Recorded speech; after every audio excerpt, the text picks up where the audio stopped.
ለምን ትጨነቃላችሁ? ጌታ ሆይ መቼ ነው የምታሳካልኝ? መቼ ነው የራሴ ጎጆ የሚኖረኝ? የራሴ መጠለያ የሚኖረኝ? አከራዮች እኮ ጨቅጭቀው ገደሉኝ። አንዱ የሚበላው አጥቶ አስፋልት ላይ ያድራል፣ ረሃብ መሮታል።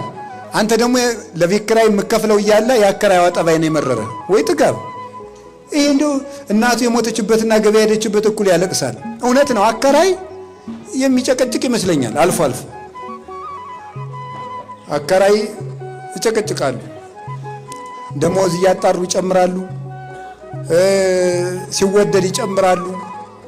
እነሱ ያለ ቤት የተፈጠሩ አይመስሉም። እንደው ከእናታቸው ማህፀን ሲወጡ እንደው አንድ ቪላ እያያዙ የተወለዱ ነው የሚመስሉት፣ ሲጨክኑ ማለት ነው። ውጡ ሲሉ እናንተም ተው፣ በሕግ አምላክ ታረሙ፣ በመምህር አምላክ ቤት እግዚአብሔር ነው።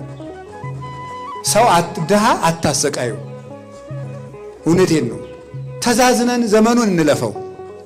በወንድሙ የሚጨክን ለሱም ጨካኝ ሰው ይጥልበታል። ርህሩህ ሁኑ፣ ድሃ አትግፉ።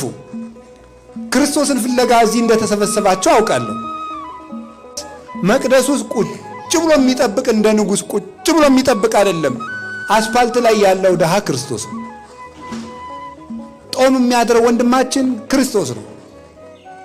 እኛ ሁለት አይነት ምግብ በልተን ሶስተኛው በመጉደሉ እያጉረመረም ጥሬ አጥቶ የሚያድር ድሃ ጎረቤታችን አለ። ያ ክርስቶስ ነው። ታስታውሳላችሁ? እንግዳውኝ ብመጣ አልተቀበላችሁኝም፣ ተርቤ ያላበላችሁኝም፣ ተጠምቼ አልጠጣችሁኝም አለ። መቼ ርቦህ ነው ያላበላን ሲሉት ለባልንጀራችሁ ካላደረጋችሁ ለእኔ ያላደረጋችሁም ነው ያለ።